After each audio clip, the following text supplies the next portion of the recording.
Hello, folks, and get ready for a highly entertaining and informative preview of the Chick-fil-A Bowl coming up this Monday evening. New Year's Eve, it'll be the last college football game, the last important football game on a national scale, that is, to unfold in what has been an awesome 2012 year. It's LSU versus Clemson, okay? These are two Southern squads that are very used to competing for big-time stakes come the winter months. This LSU Tigers team has been in the national championship game as recently as last year. This year they go 10-2. Just didn't feel as strong and as illustrious as most of these Les Miles-led teams of the past. Clemson had aspirations of big-time things at the beginning of the year, led by quarterback Taj Boyd. They have also finished 10-2. So what we're looking at here is essentially an LSU team that wins by defense. Some no-names on offense, including their quarterback, to be honest with you. Clemson is the opposite, okay? We got the 73rd ranked defense in Clemson versus the 73rd ranked offense in LSU. And we got the 8th ranked defense in LSU versus the 9th ranked offense in Clemson.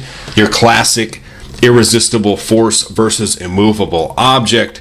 I will now turn to my good friend Alex Grotewohl to tell you who has the advantage in that situation. God, this is going to be like a bloodbath out there. It's weakness against strength and strength against weakness. Absolutely.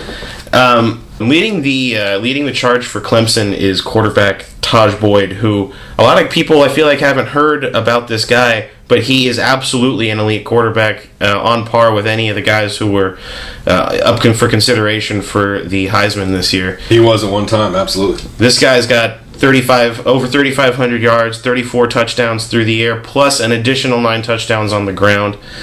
The problem is that he hasn't seen a secondary like he's going up against in LSU. LSU only allows 16.9 points per game, which could be a problem for Clemson, as they sometimes have trouble dealing with the more elite scoring defenses in the game. Yeah, these matchups happen every year, where you have this awesome, explosive offense versus this just tough defense that's going to send, 4 or 5 guys to the pros next year. And from what I remember, it usually ends up unfolding and the defense wins. They just have the time to game plan, and everything tends to tilt towards the stop unit as opposed to the go unit. And I think the LSU defense will have a big advantage this one. Taj Boyd, everything you said about him is true. Combine that with Andre Ellington and DeAndre Hopkins, it's an explosive bunch. I mean, they can really put up some points, but they're used to playing defenses with, insufficient athletes as compared to this LSU defense. Every single one of these starters was recruited by, just about every team in the SEC, and they ended up arriving in Baton Rouge.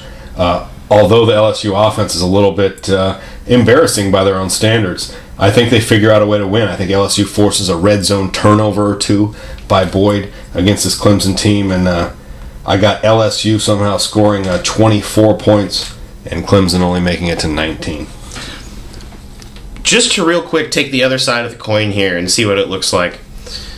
LSU squeaks by in a lot of close games. They play a lot of close games. 5 of the 6 wins that they had inside the SEC this season were by 7 or fewer points. Wow. So it looks like LSU plays a lot of close games, which could play in Clemson's favor, because not only do they score a lot of points, but they can score a lot of points in a hurry, which could hurt LSU in the end. But I think that the strength of their defense is going to come through here, and they're going to barely hang on by the skin of their teeth and take a 21-20 victory. Okay, so yeah, we're only a couple points off when it comes down to it, and I do think LSU figures out a way to win. You do think as well.